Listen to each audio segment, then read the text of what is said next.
I didn't do anything for Russia. I've done nothing for Russia. The Trump administration's relationship with Russia has been a big deal, and what we're writing about now is efforts, sort of behind-the-scenes efforts by the White House to try to push back against unfavorable stories to the administration by enlisting senior U.S. intelligence officials and members of Congress to make contact with news organizations and try to knock stories down that the White House does not like. So there was this interaction, this sort of tense exchange between the White House and the FBI, whereas the FBI is saying, look, these stories about the alleged contacts between members of the Trump campaign and Russia are either overblown or erroneous, and the White House saying, well, we need to do something about that. Can you guys put something out about that or take that on publicly?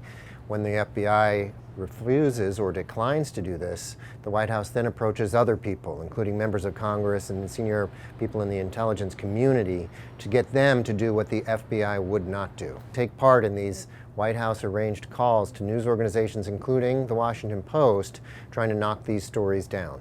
We took a couple of those calls here at the Post. They went to one of my colleagues, and we didn't end up using that material, in part because these officials wouldn't allow us to name them. They wanted to speak on condition of anonymity, but also because they weren't willing to answer any substantive questions about this issue. They wanted to be able to just sort of assert these stories are bogus, they're not true, without giving us much new information on why they were convinced that this was the case. We've spoken to two senior members of Congress who agreed that they had taken part in this effort, that they had made calls at the White House behest. That includes Senator Richard Burr of North Carolina, who is the chairman of the Senate Intelligence Committee, and Congressman Devin Nunes from California, who is his counterpart on the House Intelligence Committee.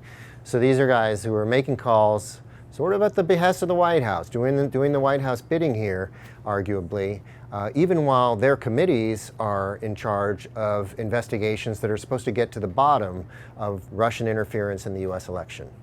It's really risks blurring the line between politics and intelligence agencies and intelligence committees in Congress.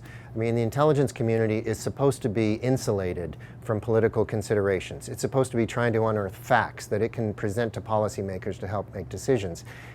Another problem is that, you know, parts of the intelligence community, including the CIA, are really not supposed to be engaged on issues where you're looking at potential communications between U.S. citizens, who, i.e. members of the Trump campaign, and foreign nationals. That's not the agency's job.